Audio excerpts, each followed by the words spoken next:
Politics பேசுறான். Politics. ஜனகேசரி திரைப்படத்துடைய HD version release ஆயிருச்சு அப்படின்னு நேற்றைக்கு முன்தினம் மாலையிலிருந்தே இணையதளங்கள்ல செய்திகள் வர தொடங்குச்சு. அது ஒரு 5.5 நிமிட காட்சி ஒன்று. அந்த காட்சியில விஜய் ஒரு வாக்குச்சாவடியில் 2026 தேர்தலில் வாக்களித்து டிவி சின்னத்துக்கு வாக்களிச்சுட்டு வெளியே வர்றாரு. வெளியே வந்தோடனே அவருடைய அபிமான இயக்குநர்களான இளம் இயக்குநர்களான லோகேஷ், அட்லி மற்றும் நெல்சன் 3 பேரும் பத்திரிகையாளர்கள் மாதிரி வந்து மாற்றம் வருமானா, நாளைய தீர்ப்பு எப்படின்னா இருக்கும், மாண்புமிகு மாணவன் எப்படின்னா இப்படின்னு பட ரெஃபரன்ஸ் எல்லாம் வச்சு கேள்வியை கேட்கிறார். மாற்றம் வரணும்னா நாம மாறணும் அப்படின்னு பஞ்சோட தி எண்டு கார்டு போடுற கடைசி காட்சி அது. இதுதான் லீக் ஆச்சு அப்படின்னாங்க. சரி, பைரசி சைட்டுக்காரன் அன்னைக்கு நைட்டே வந்து அறிக்கை விடுறான், நாங்க என்னதான் திருட்டு பயல்களாக இருந்தாலும் இவ்வளவு திருட்டு பயல்கள் கிடையாது, எத்திக்ஸ்னு ஒண்ணு இருக்கு. எனக்கு இந்த தொழில் பண்றவனுங்கலாம் எத்திக்ஸை பத்தி பேசும்போதுதான் இங்க இதுல எங்கேயோ வந்து இடிக்குது, மறிக்கொழுந்து வாட அடிக்குதே. ஏதோ லாட்டரி டிக்கெட் இது ஞாபகம் வருது. அதாவது மத்த தமிழ் படத்துக்கெல்லாம் டொரண்ட் இப்பவும் அவனுங்க சைட்ல இருக்கு, தாய்க்கிழவி டொரண்ட் கிடக்குது, அதெல்லாம் விற்பானுங்களாம். அதெல்லாம் யாருடைய உழைப்பும் இல்லையா. இது மட்டும் நாங்க ஜனநாயகனை போட மாட்டோம் அப்படின்னு. அப்போ இதுக்கு முன்னாடியே தனஞ்சயன் போன்ற ப்ரொடியூசர்கள் வந்து சூர்யாவுடைய தயாரிப்பு நிறுவனங்கள்ல ஒரு பணியாற்றுறாரு. அவர் வந்து கங்குவா மாதிரியான படம் உங்களுக்கு கனெக்ட் ஆகுது இல்லைங்கிறலாம் ரெண்டாவது. ஆனால் திட்டமிட்டு பெரிய நடிகர்களுடைய பிஆர்ஓ நிறுவனங்கள், மிகப்பெரிய ஆர்மி திட்டமிட்டு தன்னுடைய ரசிகர்களை விட்டு நாளே அந்த படத்தை பார்க்கறதே கேவலங்கிற மாதிரியான ஒரு மனநிலை உருவாக்குறாங்க. இது திட்டமிட்டு உருவாக்கப்படுகிறது, இது ஆரோக்கியமற்ற போக்கு அப்படின்லாம் சொல்றாங்க. ரெண்டாவது, இந்த உடனடியாக தியேட்டர் பிரிண்ட் இது மாதிரியான பைரசி வெப்சைட்டுகளுக்கு போவது என்பது இதற்கு பின்னால போட்டி நடிகர்களாக பெரிய நடிகர் இந்த இடத்துக்கு சூர்யா வந்து அடுத்த லெவலுக்கு வந்துடக்கூடாதுன்னு நினைப்பவர்கள் செய்கிறார்கள்னா பூடகமா இதை பத்தி எல்லாம் வெளிப்படையா பல பேர் ரோகிணி தியேட்டர்ல இருந்து ஒரு பிரிண்ட் வெளியில போச்சுன்னு பிரச்சனையாக இந்த ரோகிணி தியேட்டர் மேல நடவடிக்கை எடுத்தாங்களா இல்லையா?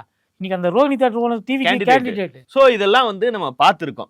அப்போ இன்னும் ரிலீஸ் ஆகாத படத்துக்கு நாங்க விடுறது இல்லைன்னா அவங்க கொள்கை முடிவு எடுக்கிறாங்க. எனக்கு வந்து பைரசி சைட்டுக்கான கொள்கை முடிவு எடுக்கும் போதுதான் வந்து எனக்கு பழமொழிகள்லாம் ஞாபகத்துக்கு வருது. லாட்டரி டிக்கெட்டுக்காரனா அறம் பேசலாம், விஷயம் இல்லாம நாய் நசியம் எடுக்காது. நசியம்னா என்னன்னு அப்புறம் கொங்கு வட்டார சொல்லகராதியில போய் பார்க்கணும், பாத்துக்குங்க. சரி, லீக் பண்ணிட்டானுங்க. இதுக்கு பின்னால ஒரு கணக்கு இருக்கும். தோத்த பிறகு இவ்வளவு பில்டப் ஏத்துன ஒரு படம் காமெடி ஆயிரும். எம்ஜிஆருடைய வாரிசாக ப்ரமோட் பண்றதா இந்த படத்துடைய நோக்கம். டெபாசிட் கூட 200 தொகுதியில கிடைக்கலைங்கிற ஒரு நிலைமை வந்து விட்டால் அதற்கு பிறகு இந்த படத்தை பாக்குறவங்க எல்லாம் இந்த லொல்லு சபால போக்கிரி ஓடும்போது கீழே கொஞ்சம் சிரிப்பாங்களே, தமிழ் படம் ஸ்பூஃப் பண்ண மாதிரி இருக்கும். இது வரைக்கும் எத்தனையோ ஸ்பூஃப் வந்திருக்கு, இது மாதிரி கொடூர ஸ்பூஃப் இருக்காதுங்கிற அளவுக்கு ஆயிருங்கிற அச்சம் ஒண்ணு. சரி, இந்த படமே தேர்தலை மனதில் வைத்து தான் எடுக்கப்பட்டிருக்குங்கிறப்போ இதனுடைய கலெக்ஷனை கருதாம தேர்தலுக்கு முன்னாடி ரிலீஸ் ஆகி இதனால் வரக்கூடிய லாபங்களை பார்ப்போம். வியாபார ரீதியான லாபம் வரலைனாலும் கூட ஒரு பக்கம் திமுக மீது பழி போடலாம், இதை வந்து திமுக தான் லீக் பண்ணிருச்சுன்னு சொல்லலாங்கிற ஒரு லாப கணக்கு இருக்கு. இந்த கணக்குகளின் அடிப்படையில தான் இவ்வளவு 7 GB கொண்ட ஒரு ஹெச்டி ஃபைல் வந்து லீக் ஆகிருக்கு. எடிட்டிங் டேபிள்ல இருந்தே வெளில வந்துச்சுன்னு சொல்றாங்க. இப்போ இந்த ஜனகேசரிங்கிறது அப்படியே பகவந்த் கேசரியா அப்படின்னு பார்த்தா இல்ல. அங்கதான் வந்து விஜய் தன்னுடைய அரசியலை யார் யாரெல்லாம் நிர்ணயிக்கிறார்களோ அந்த கைகளுடைய சில்லுண்டித்தனம் தெளிவா தெரியுது. ஏன்னா பேசிக்கா பகவந்த் கேசரின்றது உள்ளூரை காப்பாற்ற ஒரு பெரிய கொலை சம்பவமா பண்ணிட்டு ஜெயில போய் உட்கார்ந்து இருக்கிற ஒரு முன்னாள் இன்ஸ்பெக்டருடைய கதை. அந்த இன்ஸ்பெக்டருக்கும் அந்த ஜெயிலுடைய சூப்பரண்டன்ட்டுடைய சின்ன பொண்ணுக்கும் இவருக்குமான தகப்பன் பிள்ளை உறவு, அது ஒரு ஆக்ஷன் குடும்ப சித்திரம். அப்போ பாலையாவுக்குனே நிச்சய வச்சு தைச்ச ஒரு டெய்லர் மேடு கதை. இந்த குழந்தைய வெளியே கூட்டு வந்து இவர் ரிலீஸ் ஆனதுக்கு அப்புறம் வளர்க்குறாரு. அவங்க அப்பாவுடைய ஆசையான மிலிட்ரியில சேர்த்து அந்த பொண்ணை ஆபீசர் ஆக்கணுங்கிற ஆசையை இவர் சேர்த்து வளர்க்குறாரு. ஆனா அந்த வயசுக்கு வந்து வளர்ற அந்த பொண்ணுக்கு அவங்க அம்மா இறந்த அந்த ட்ராமா எல்லாம் சேர்ந்து அதுக்கு பயமா இருக்கு. இந்த வேலைக்கு ஐபிஎஸ் ஆகுது அல்லது மிலிட்ரியில சேருவது மாதிரியான இதுக்கெல்லாம் நான் தயார் இல்லை, எனக்கு மனதளவில் அதுக்கு முடியாதுன்னு பயந்த ஒரு பொண்ணை மிலிட்ரிக்கு அவர் தயாராக்குனாரா அப்படிங்கறதான் கதை. இதுக்கு இடையில வில்லன்கிறது எதிர்பாராத விதமா அந்த பொண்ணுடைய பேக்ல ஒரு பென்ட்ரைவ் ஒண்ணு மாட்டிருது. அது வந்து ஒரு வில்லன் சம்பந்தப்பட்ட இதுலதான் வில்லன் ஒருத்தன் வரான். இந்த வில்லன் யாருன்னா அந்த படத்தை பொறுத்த வரைக்கும் இந்த படத்துல ஆபரேஷன் ஓம்னு சொல்ற மாதிரி அதுல ஒரு ப்ராஜெக்ட் இருக்கும். இந்தியாவையே கட்டி ஆளக்கூடிய அரசியல் ரீதியா கையில வச்சிருக்க கட்சியுடைய பினாமியாக ஒரு கார்பரேட் முதலையாக இருக்கக்கூடிய வட இந்திய வில்லன். அவனதுதான் நாடே, அவன்கிட்டதான் ஆட்சியே இருக்கு, அவன் தான் ப்ராக்சியா சுப்ரீம் லீடரா இருக்காங்கிறதான் அந்த கதை சொல்லக்கூடிய வில்லன். இன்னும் சொல்ல போனா ஒரு பிறவி சங்கியான பாலையா அவங்க அரசியல் ரீதியாவும் சரி பாஜகவோடு நெருங்கிய தொடர்புல இருப்பவர்களே வில்லனா வைத்திருந்தது அந்த ஒரிஜினல் படத்துல. இப்படி ஒரு குஜ்ஜு கார்பரேட் முதலாளிங்கிற அளவுலதான் அந்த வில்லனை வைக்கல, மீதி எல்லாம் வச்சு விட்டு இருந்தாங்க. அப்போ இங்க நம்முடைய அம்பேத்கர் பேரன் பெரியார் பேரன்னு சொல்லி கொண்டு திரியிற விஜய் என்ன வேலையை அங்க பார்த்திருக்காருன்னா, இந்த வில்லன் கேரக்டரை முழுமையாக மாத்தி அவன் ஒரு எக்ஸ் போலீஸ் ஆபீசர், அதாவது இந்த கேசரியுடைய பிளாஷ்பேக்ல கேசரியை போலவே வில்லனை இன்னும் லோக்கல் வில்லனை எதிர்க்கிற ஒரு நல்ல போலீஸ் அதிகாரி, உயர் அதிகாரி. இந்த அதிகாரி அந்த உள்ளூர் பாலிடிக்ஸ்ல தோல்வி அடைந்த அந்த தோல்வியின் விரக்தியில வில்லனா மாறிடுறான். இந்திரன் 2 படத்துல வந்து ஒரு விஞ்ஞானி மாறிடுவாரு, அதே கிட்டத்தட்ட ஒரு ஸ்பிட் பர்சனாலிட்டியா மாறி அவர் முழுமையான ஒரு வில்லனா, ஒரு ஆன்டி சோசியல் அனிமலா, ஒரு ஆன்டி இந்தியனாவே அந்த அதிகாரி மாறிடுறார். பாலையா படத்திலேயே இல்லாத ஒரு இஸ்லாமிய பயங்கரவாத லைன் வந்து இந்த செகண்ட் ஹாஃப் முழுக்க, வெறுமனே ஒரு காட்சியெல்லாம் இல்ல, இப்ப பல்வேறு அமைப்புகள் கண்டனம் தெரிவிச்சிருக்காங்க. இதை தொடர்ச்சியாக விஜய் செய்து வருகிறார்னு சொல்றாங்க. இந்த இப்ப லீக் ஆகி இருக்கக்கூடிய ஒரு சில காட்சிகள்ல வர மாதிரி ஒரு காட்சியோடு முடியக்கூடிய விஷயம் இல்லை. செகண்ட் ஹாஃப் முழுக்கவே அதனுடைய அடிப்படையே இந்த இஸ்லாமிய பயங்கரவாதத்தின் மேலதான் இயங்குது. இப்போ உள்ளூரில் காசுக்காக குண்டு வைத்து, அதுவும் எங்க மதுரை திருப்பரங்குன்றம் கோயில்ல உள்ளூர்ல இருக்கக்கூடிய தமிழ் பேசக்கூடிய பாய்கள் குண்டு வைக்கிறார்கள்னு சீன் வைக்கிற. இதை கண்டுபிடித்து எதிர்க்கக்கூடியவன் நாயகன்.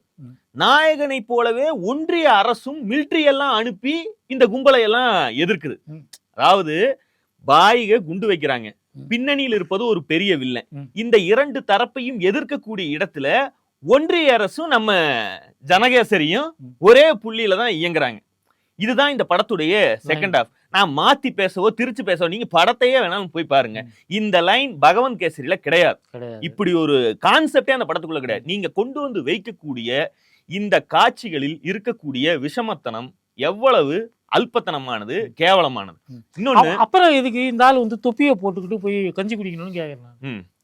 இந்த ஆக்ஷன் தானே இப்ப நீ பண்ணு. எனக்கு என்னன்னா, 90கள்ல இருந்து விஜய்க்கு படங்கள் இப்படியான படங்கள்லாம் எடுக்க தொடங்குனாங்க. 90ல வந்து குண்டு வெடிப்புகள்லாம் நாடு முழுக்க நடந்த காலத்துல இருந்து இந்த ட்ரெண்ட் தொடங்குச்சு. அரசியல் புரிதல் எல்லாம் இல்லாத அந்த இயக்குனர்கள் கூட குண்டு வைக்கக்கூடிய பயங்கரவாதிகள் பாகிஸ்தானிலிருந்து வந்து இங்க வச்சுட்டு போறாங்க. இந்தியாவில் இருக்கக்கூடிய, தமிழ்நாட்டில் இருக்கக்கூடிய ஒரு நேர்மையான அதிகாரி அந்த பாகிஸ்தான்காரனை வென்று நாட்டை காப்பாற்றுவதாக அவங்க எல்லாம் கதையெல்லாம், விஜயகாந்த் படங்கள், அர்ஜுன் படங்கள்லாம் இப்படித்தான் நம்ம பார்த்திருக்கோம். 2014க்கு பிறகு பாஜக ஆட்சிக்கு வந்த பிறகுதான் இந்த பாகிஸ்தான் தீவிரவாதிகளை விட்டுட்டு அவர்களுக்கு இந்தியாவில் இருந்து கொண்டு உதவக்கூடிய இந்திய முஸ்லிம்கள் துணையாக இருக்கிறார்கள், நாம் முதல்ல வந்து ஒழிக்க வேண்டியது இவர்களைத்தான்கிற ஒரு புது லைன் எடுக்கப்பட்டதே கடந்த 10-15 ஆண்டுகள்ல தான். இதுதான் அஜெண்டா. இப்ப விஜயகாந்த், அர்ஜுன் படங்கள்லாம் வந்து அன்னைக்கு ஒரு ட்ரெண்ட். அது ஒரு மொக்கையா இருக்கும், மொக்கையா ஒரு இது இருக்கும். பாகிஸ்தான்காரன்னு சொல்லிட்டு மன்சூர் காமிப்பாங்க, மூக்க பெருசா வச்சு விட்டு. அப்போ விஜய்க்கு அடிப்படையிலேயே குண்டு வைக்கும் இந்திய முஸ்லிம்களிடம் இருந்து இந்தியாவை காப்பாற்ற வேண்டும்ங்கிற எண்ணம் இந்த படம்னு இல்ல, தொடர்ச்சியாகவே இருந்துட்டு. துப்பாக்கி திரைப்படத்துல இருந்து இருக்கு. ஸ்லீப்பர் செல்னு பெயர் வைத்து உள்ளூரில் டெய்லராக இருக்கிற, செருப்பு கடை வைத்திருக்கக்கூடிய சாதாரண முஸ்லிம்கள், உழைக்கும் வர்க்கமா இருக்கக்கூடிய முஸ்லிம்களை எல்லாம் அவர்களுக்கு ஸ்லீப்பர் செல்னு ஒரு பேரை வைத்து எல்லோரையும் சந்தேகியுங்கள்ங்கிற ஒரு பார்ட்டை உருவாக்குனது அந்த படம். அதற்கு பிறகு இந்த பீஸ்ட் ஒரு படத்துல அப்படியான ஒரு ஆசாமியை தூக்கிட்டு வர மாதிரியான காட்சி. இது துப்பாக்கியிலேயே அடி வாங்கி பண்டார பயலே படுகால பயலேன்னு ஒரு பாய் போட்டு வெளுன்னு வெளுத்து விட்டார். அதற்கு பிறகும் திருந்தாம இந்த படத்தை எடுத்தாப்ல. இதற்கு பிறகும் இந்த கடைசி டான்ஸ் என்று சொல்லப்படுகிற இந்த ஜனகேசரியிலும் இதே சில்லுண்டு வேலையை பார்த்திருக்கான் அப்படின்னா, அப்ப உள்ளூர மனசார நீ அதை நம்புற. ஏன்னா இதற்கு முன்பு வினோத் எடுத்த படங்கள்ல கூட இப்படியான ஐடியாக்கள்லாம் எதுவும் வாசம் அடிக்கல. உனக்கு லாஸ்ட் டான்ஸ் எழுதும் போது மட்டும் இதை வைக்கிறாங்கன்னா, நீ வந்து கௌதம் வாசுதேவ் மேனனுக்கே சிடி கொடுத்து இது மாதிரி எடுன்னு சொல்லக்கூடிய ஆள். வினோத் கிட்ட நீ இதை சொல்லியிருக்க மாட்டியா? உன்னுடைய ட்ராக் ரெக்கார்ட் நீ இதை வலிந்து வைத்தது அப்படிங்கிறத நிரூபிக்கிற விதமா தானே இருக்கு. பொதுவாக தெலுங்கு படங்களில் கூட பார்த்தீங்கன்னா இது மாதிரியான வில்லன்களாக ஒரு குறிப்பிட்ட சமுதாயத்தை, தான் இஸ்லாமிய சமுதாயத்தை காமிக்கும் போது நல்லவர்களாக சிலரையாவது காமிப்பாங்க. இந்த படத்தில் அது மாதிரி கூட தூத்துக்குடி வேட்பாளர் வர்றாருல, அதை பார்த்துட்டு வந்து ஜனகேசரி கிட்ட சொல்றாருல, அவரு ஒரு பாய் தானே. ஆமா, அப்படிதான் இவங்க வந்து அதை ஜஸ்டிஃபை பண்றாங்க. பேசிக்கா என்னன்னாங்க, பாகிஸ்தான் மற்றும் பயங்கரவாத இந்தியாவுக்கு வெளியிலிருந்து இந்தியாவை அழிக்க விரும்புகிற பயங்கரவாத இயக்கங்களுக்கு இந்தியாவில் நடக்கும் நாச வேலைகளுக்கு உதவுவது யாருங்கிறதான் கேள்வி. பணத்தாசை பிடித்த இந்தியர்கள் அவர்களா அப்படிங்கறதான் அதுக்கான நேரடியான பதில். அஜித் தோவலுடைய வீடியோ துண்டு நீங்க பார்த்திருப்பீங்க. ISI பயன்படுத்துவது பெரும்பாலும் இந்துக்கள் தான், இந்தியாவில் இருக்கக்கூடிய இந்துக்கள் தான் ISIக்கு உதவுறாங்க அப்படின்னு அவர் சொல்லக்கூடிய வீடியோ துண்டு இன்னும் கூட இணையத்துல இருக்கு. அஜித் தோவல் சொல்றது சமீபத்துல கடந்த 1.5 வருடங்கள்ல புல்வாமா தாக்குதலுக்கு பிறகான இதுல எல்லாம் இப்படியான நாச வேலைகளுக்கு உதவி புரிந்ததாக கைது செய்யப்பட்ட பாகிஸ்தானுக்கு இந்த மாதிரியான பயங்கரவாத அமைப்புகளுக்கு உளவாளிகளாக செயல்பட்ட இந்திய விமானப்படை அதிகாரிகள் எத்தனையோ பேரை பிடிச்சிருக்காங்க. பிடிக்கப்பட்டவர்கள் அத்தனை பேரும் உயர் சாதி இந்துக்களாக தொடர்ச்சியாக இருந்து வருவதை நம்ம ரியல் நிலைமை இப்படி இருக்கு. இதுக்காக இந்துக்கள் அல்லது இந்த சாதியை சேர்ந்தவர்கள் பாகிஸ்தான் உளவாளிகள் சொன்னா எவ்வளவு அபத்தமா இருக்குமோ, அப்போ இந்தியாவில் இருக்கக்கூடிய பணத்தாசை பிடித்த இந்துக்கள் உட்பட அத்தனை எல்லா சமூகத்தை சேர்ந்தவர்களையும் இது மாதிரியான அமைப்புகள் பயன்படுத்திக் கொள்கிறதுங்கிறதான் நிதர்சனத்துல இருக்கக்கூடிய உண்மை. ஆனால் அதை சினிமா எடுக்கும் போது சாதாரண இஸ்லாமியர்கள், தமிழ் பேசும் இஸ்லாமியர்கள் இதற்கு துணை போகிறார்கள். நீ படம் எடுக்கிறீனா அதற்கு பெயர் பியூர் அஜெண்டா.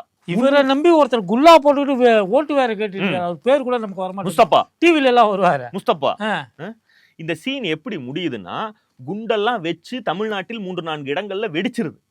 வெடித்த பிறகு வில்லன் எல்லா மத மக்களுக்கும், இந்துக்களுக்கு தனியா லாரியா ஆயுதங்கள் கிடைப்பதற்கு ஏற்பாடு பண்றான், முஸ்லிம்களுக்கு ஆயுதங்கள் கிடைப்பதற்கு ஏற்பாடு பண்றான். இவர்கள் அத்தனை பேரும் மக்களே கையில ஆயுதங்களை எடுத்துட்டாங்கன்னா இந்தியாவை அழிக்கிறது சுலபம்ங்கிறது வில்லனுடைய எண்ணம். இதற்கு பிறகு இவங்க எல்லாம் ஆயுதத்தை எடுத்துட்டு ஒரு மதக்கலவரம், மணிப்பூர்ல எப்படி போலீஸ் ஸ்டேஷன்ல இருந்து ஆயுதங்கள் எடுத்துக்கொண்டு மக்களே சுட்டுக்க ஆரம்பிச்சிடறாங்களோ அது மாதிரி இங்க நடக்கணும் அப்படிங்கறதா வில்லனுடைய எண்ணம்.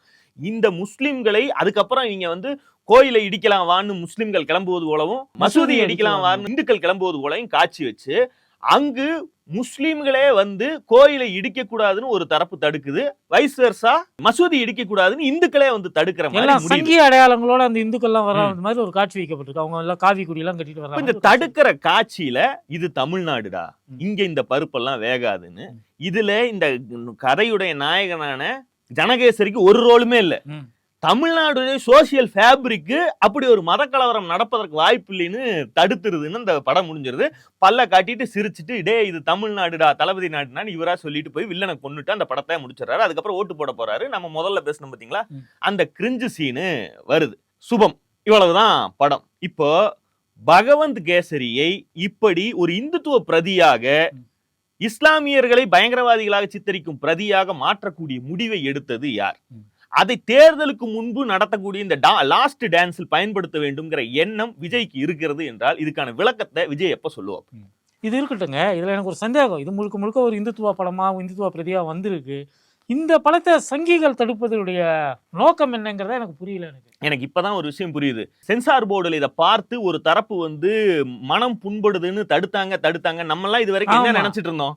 அது ஒரு ஒய்ஜி மகேந்திரன் மாதிரியான ஒரு ஆசாமின்னு நினைச்சிட்டு இருந்தோம். இந்த படத்தை பார்த்தா அப்படி சொன்னது எந்த மதத்தை சேர்ந்தவருங்கிறதே இப்போ ஒரு டவுட்டா இருக்கு. அப்போ இவங்க என்ன சொன்னாங்கன்னா ஆர்மி எல்லாம் தப்பா காமிச்சிருக்காங்க, படத்துல ஆர்மி ரெஃபரன்ஸே கிடையாதுன்னு படம் பார்த்தவங்க சொல்றாங்க. ஆர்மி ரெஃபரன்ஸ் அது கடைசியா வருது. அந்த ரோபோக்கெல்லாம் ஆர்மி எல்லாம் கொல்ற பல ரோபோ ஒரு 20 நிமிஷம் படத்துல செகண்ட் ஹாஃப்ல வீடியோ கேம் பப்ஜி ஓடிக்கிட்டு இருக்கு, கால் ஆஃப் டியூட்டி மாதிரி ஒரு கேம் ஓடிட்டு இருக்கு. அதுல ஒரு பக்கம் இந்திய ஆர்மியும் இன்னொரு பக்கம் இந்த மிஷினு நாய் உருவத்தில் ரோபோக்கள். வலைப்பேச்சில் ஒரு முறை பேசும்போது சொன்னாங்க ஹாலிவுட்டை மிஞ்சுற அளவுக்கு வினோத் எடுத்திருக்காரு. நீங்க சொல்லக்கூடிய காட்சிகள், அந்த காட்சி அப்படியான காட்சியா தான் இருந்துச்சு. இதெல்லாம் எடுத்து வச்சு முடிச்சிருக்காங்க. இதுக்கெல்லாம் தான் ஆர்மியை தப்பா காமிச்சிட்டாங்கன்னா அவங்க ஒரு கொரியை போட்டாங்க. இது என்ன கணக்கில் இது நிறுத்தப்பட்டது? இப்ப வரக்கூடிய பிரச்சனைகள், இந்த படம் சொல்லக்கூடிய செய்தி, இது ரிலீஸ் ஆயிருந்தா எப்பேற்பட்ட பிரச்சனைகளை உண்டு பண்ணும். சாதாரணமாக இதற்கு முன்பு இது மாதிரியான இஸ்லாமிய வெறுப்பு பிரதிகளுக்கெல்லாம் வரக்கூடிய இயல்பான எதிர்ப்பு எழுந்திருந்தால் கூட அதையும் இவர்கள் திமுக மீது பழிபோடுவதற்கு வாகா எல்லாத்தையும் கூர்தீட்டி வச்சுட்டு தான் இந்த படத்தை எடுத்திருக்கானுங்களோங்கிற டவுட் வருது. எனக்கு என்னன்னா, பகவந்த் கேசரி படத்துல சிங்கம் கிராபிக்ஸ்ல வரும். ஏன்னா சிங்கம்ங்கிறது அவருடைய மனித உருவில் உழவும் சிங்கமா தான் பாக்குறாங்க. அந்த சிங்கத்தை எல்லாம் ரீப்ளேஸ் பண்ணிட்டு இங்க எம்ஜிஆரை சாட்டை எடுத்து கொடுக்குறாங்க. ஆமா, படம் முழுக்க எம்ஜிஆர் தான் தன்னுடைய வாரிசா இவரை அறிவித்து தங்கமே தளபதி அப்படின்னு கொன்னவாயில பேசுற மாதிரியான காட்சிகளை எல்லாம் வச்சு கிரிஞ்சு பண்ணியிருக்கானுங்க. விஜய்க்கு அடிப்படையில மொக்க படம்ங்கிறது ஒன்றும் புதுசு இல்லை. அதுவும் கடந்த 10 வருடங்கள் எடுத்துட்டீங்கன்னா இந்த மாதிரியான மொக்கை படங்களையும் தியேட்டர்ல சுவையா இருக்குன்னு தின்பதற்கு கலெக்ஷன் காட்ட வந்த கலெக்ஷனை 10 மடங்காக உயர்த்தி வடை சுட விஜய் ரசிகர்கள் விஜயுடைய பிஆர் நெட்வொர்க்னு ஒரு வெல் ஆயில்டு மிஷின் வந்து ட்ரெயின் ஆகி மாதிரி வேலை பார்த்துட்டு இருக்காங்க. இப்ப இந்த லீக்கேஜால இந்த வடையெல்லாம் சுட முடியாது. ஏன்னா இவனுங்க வந்து தங்களோட தலைவனுடைய அபிடவிட்டையே 50,000 பேர் டவுன்லோட் பண்ணிட்டாங்கிறத வெற்றி எல்லாமே வியூஸ் லைக் ஆர்டி இப்படிதான் அவங்க பாக்குறது. ஆமா, இதையும் வந்து இந்த பைரசி சைட்ல இருந்து டவுன்லோட் பண்ண நம்பரும் கிடைச்சதுன்னா 1 மணி நேரத்துக்கு இத்தனை டவுன்லோடு இன்ட்டு 120 ரூபாய் டிக்கெட் ரேட்டு அப்படின்னு போட்டு கலெக்ஷன் வடை சுடுவதற்கு இவர்கள் தயாரா இருப்பாங்க. இப்ப வரைக்கும் அது முடியலைங்கிறதா இவங்களுடைய பிரச்சனை. சினிஃபீல்டு ஒரு பக்கம், பைரசி இது வந்து சினிஃபீல்டுக்கே ஆபத்தானது அப்படின்னு ரஜினிகாந்த்ல இருந்து சிவகார்த்திகேயன்ல இருந்து எல்லாருமே கருத்து தெரிவித்து விட்டார்கள். எனக்கு என்னன்னா இது வந்து பைரசியா, முதல்ல பைரசி என்பது என்ன, முழுமையாக முடித்து ரிலீஸுக்கு தயாராக இருக்கக்கூடிய ஒரு படம் அல்லது தியேட்டர் மூலமாகவோ வெளிநாட்டுல திரையிட வைத்திருந்தது மூலமாகவோ உள்ள வந்துருது அப்படிங்கறதான் பைரசி. இதற்கு பெயர் திருட்டுத்தனம். ஏன்னா இதுவரை டிஸ்க் கரப்ட் ஆச்சுன்னு ரஜினி மக எடுத்த ஐஸ்வர்யா ரஜினிகாந்த் எடுத்த படம் ஒண்ணு டிஸ்கே கரப்ட் ஆயிடுச்சுன்னு சொன்னாங்க. அது கூட இது வரைக்கும் லீக் ஆகி வெளியே வந்ததா நம்ம பார்த்தது இல்ல. ஆனால் 8 GB HD வெர்ஷன் ஒண்ணு வெளியே வருதுன்னா முந்தா நாள் சாயந்தரத்துல இருந்து இந்த செய்தி வருதுங்க. ஒரு முழு நாள் வேலை நாள் முடிஞ்சிருச்சு. இன்னைக்கு மதியம் ஆயிருச்சு நாம பேசுற வரைக்கும். இப்ப வரைக்கும் இந்த படத்துடைய தயாரிப்பு நிறுவனமோ நடிகர் விஜயோ அபிஷியலா இது மாதிரி எங்களுடைய படத்தை 500 கோடி ரூபாய் பெருமானம் உள்ள ஒரு படத்தை யாரோ புல்லுருவிகள் இப்படி லீக் பண்ணிட்டாங்க, இது மிகப்பெரிய 200 பேருடைய வாழ்வாதாரம் சம்பந்தப்பட்ட பிரச்சனைன்னு காவல்துறையில் இதுவரை கம்ப்ளைண்ட் கொடுக்கல. கேவிஎன் நிறுவனம் டேட்டோட இருக்கு எடிட்டிங் டேபிள்ல எந்த தேதியில 14/1/2026 அன்னைக்கு வந்து யார் ஒர்க் பண்ணதுன்னு பிடிச்சாலே பிடிச்சிடலாம். அதாவது இப்ப போய் இவங்க கம்ப்ளைண்ட் கொடுக்காம கேவிஎன் மூலமா பேரும் இல்லாம ஒண்ணும் இல்லாம 5 வரியில இதை யாரும் டவுன்லோட் பண்ணாதீங்க, இதை யாரும் பார்க்காதீங்க, பார்த்திருந்தா டெலிட் பண்ணிருங்க, இப்படி எல்லாம் சொல்லுவது என்பது மிக மிக நாசூக்கான ஒரு வேலை. என்னன்னா இவங்க போய் கம்ப்ளைண்ட் ஒண்ணு போலீஸுக்கு கொடுத்தா போலீஸ் என்ன செய்யும், எடிட் ரெஃபரன்ஸ் 14/1/2026 வாட்டர் மார்க்கோட ஒரு வெர்ஷன் வந்திருக்கு. நேரடியா எடிட்டரை புடிச்சு கேட்க வேண்டியது கேட்பாங்க. எடிட்டரை புடிச்சு கேட்டா அவன் என்ன சொல்லுவான், யார் சொல்லி எவன் சொல்லி எதுக்காக இதை வெளியே விட்டோம், எந்த சேனல் மூலமா வெளியே வந்துச்சு, யாருக்கு இந்த காப்பி போச்சு, 14ஆம் தேதி காப்பி எடுத்து யார் பார்ப்பதற்காக போச்சு அப்படிங்கிற ஒரு கேள்வி வரும். அப்போ இது இவர்களுடைய ஒட்டுமொத்த நோக்கத்தையும் அம்பலப்படுத்திருங்கிற அச்சத்துலதான் இந்த வேலையை செய்ததே இவர்கள் தான்ங்கிறதுக்கான மிக எளிமையான உதாரணம் 2 நாட்கள் ஆகியும் பட தயாரிப்பு நிறுவனம் போலீஸில் முறையாக புகார் கொடுக்கவில்லைங்கிறதே இதுக்கான சான்று. இல்ல இதுக்கு முன்னாடி இதே மாதிரியான ஒரு சம்பவம் நடந்திருக்கு. நீங்க இந்த படம் தான் ரீமேக்னு நினைக்கிறீங்க, இந்த சம்பவமே கூட ரீமேக் மாதிரி தான் இருக்கு. ஒரு 10 ஆண்டுகளுக்கு முன்னாடி பாத்தீங்கன்னா தொடர்ச்சியா பவன் கல்யாண் படங்கள் வந்து ஃபெயிலியர் ஆகிட்டே இருந்தது. அந்த படங்களுக்கு வந்து ஒரு டிஸ்ட்ரிபியூஷன் மார்க்கெட்டே கிடைக்கல. அப்போ அத்தாரின்டேக்கி தாரேதின்னு ஒரு படம், அந்த படம் வந்து ஒரு பெரிய ஹிட்டான படம். அது வந்து படம் ரிலீஸுக்கு முன்னாடி இணையத்துல வந்து கிட்டத்தட்ட கிளைமேக்ஸை தவிர்த்துட்டு மீதி எல்லா சீனுமே அப்படியே ஹைரஸ்ல இதே மாதிரி தான் லீக் ஆகிருந்தது. அதே மாதிரியான ஒரு சம்பவம் தான் இங்கேயும் நடந்திருக்கு. பவன் கல்யாண் அங்கே பாலிடிக்ஸில் என்னெல்லாம் பண்ணிட்டு இருக்காரோ அதையெல்லாம் இங்கே டப்பிங் பண்ணிக்கிட்டு இருக்கக்கூடிய விஜய் அவர் சினிமாவில் என்ன பண்ணாரோ அதையும் இங்கே செஞ்சிருக்காரோன்னு ஒரு சந்தேகம் வருது. கன்றாவியான இந்த மட்டரக பிரச்சார படத்தை கடைசி டான்ஸ்னு கிண்டி கழனி தண்ணி போல பரிமாறி இருக்கக்கூடிய வினோத் தான் உண்மையான காந்தி பாபு. இந்த சதுரங்க வேட்டை என்பது வினோத்துடைய பிலிமோகிராபி தானே தவிர வேற எதுவும் இல்லை. மீண்டும் சந்திப்போம். லைக் பண்ணுங்க, ஷேர் பண்ணுங்க, கமெண்ட் பண்ணுங்க. பாலிடிக்ஸ் பேசலாம்.